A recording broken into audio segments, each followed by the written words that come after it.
Mathematics for mankind online ক্লাসে আজকে বীজগণিতের এক মজার ধারণা নিয়ে কথা বলবো। দেখো, দেওয়া রয়েছে যে x square equals to X আর X square by x equals to 1। এই যে দুটি সমীকরণ আর ইকুয়াল, তারা কি সমান? দেখো, এটা আলোচনা করা যাক। আমরা এই দুটি সমীকরণকে পাশাপাশি লিখেছি যে x square equals to x, তাদের লিখতে পারি और x square minus x equals two 0। আমরা এক্সটাকে লেফট হ্যান্ড সাইডে নিয়ে এলাম, और আমি যদি এক্স কমন নিই তাহলে x into x minus 1 this equal to 0। আমরা জানি যে দুটি রাশির যদি গুণফল 0 হয়ে যায় তাহলে কী হবে, প্রত্যেকে আলাদা করে 0 হতে পারে।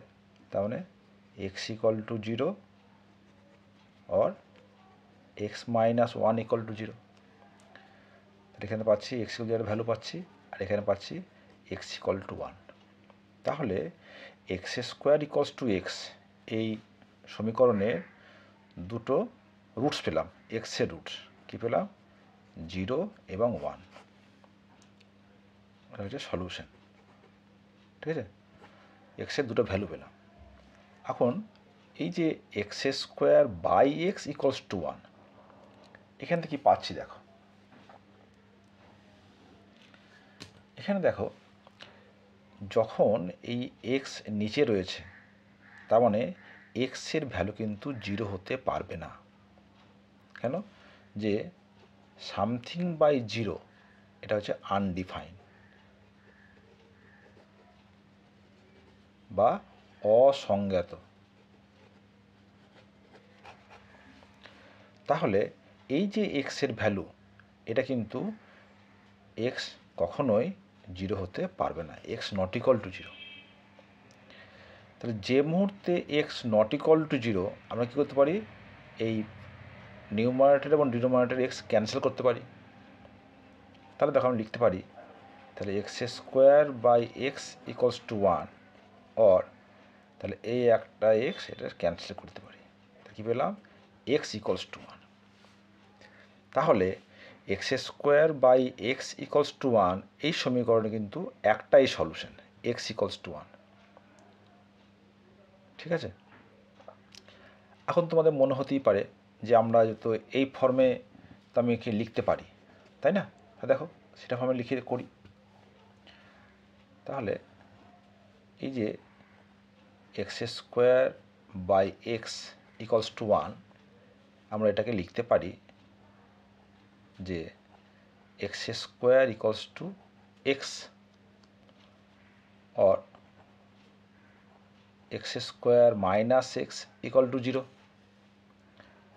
এক্স যদি কমন নিই এক্স মাইনাস 1 ইকুয়াল টু 0, তাহলে বলতে পারবো যে দেখো ফার্স্টে কি আমি বলতে পারছি যে যেহেতু এক্সটা নিচে রয়েছে তার মানে এক্স নট ইকুয়াল টু 0, তাহলে এই এক্সটা কিন্তু কখনোই 0 হতে পারবে না। তাহলে এক্স নট ইকুয়াল টু 0, তাহলে এর মাত্র এইটাকে অবশ্যই 0 হতে হবে। অতএব x minus 1 equal to 0, x equals to 1। যেহেতু এক্স নট ইকুয়াল টু 0, তাহলে এই যে সেকেন্ড যে উৎপাদক এক্স মাইনাস 1 তার মান কিন্তু অবশ্যই 0 হতে হবে, এবং সেখান থেকে পাচ্ছি এক্স ইকুয়াল টু 1। ঠিক আছে, তাহলে জাস্ট লেখার পার্থক্য নয়, যে মুহূর্তে আমি নিচে এক্সকে নিয়ে এসেছি হরে, হর পোর্শনে এক্স থাকা মানেই সেই এক্সের ভ্যালু কিন্তু 0 হতে পারবে না। কেন পারবে না? যে সামথিং বাই 0 সেটা যে অসংজ্ঞাত বা আনডিফাইন। ঠিক আছে, তাহলে এই রাশিমালাকে সংজ্ঞাত হতে গেলে, ডিফাইন্ড হতে গেলে এর যে ডিনোমিনেটর সেটা কিন্তু অবশ্যই কী হতে হবে, আর নট ইকুয়াল টু 0 হতে হবে।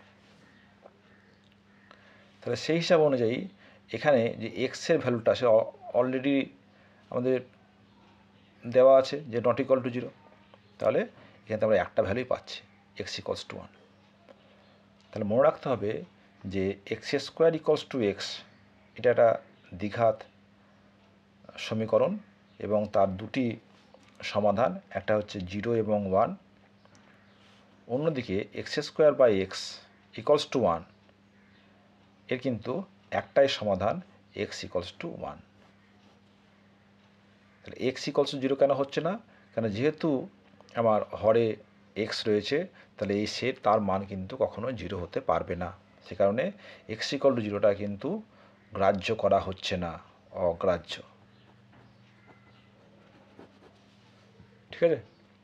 তাহলে দুটি সংখ্যা রাশি সমীকরণ দেখতে এক হলেও তাদের কিন্তু আকারের পার্থক্যের জন্য তাদের কিন্তু সমীকরণের যে সলিউশন সেখানেও একটা বিস্তর পার্থক্য হয়ে যাচ্ছে।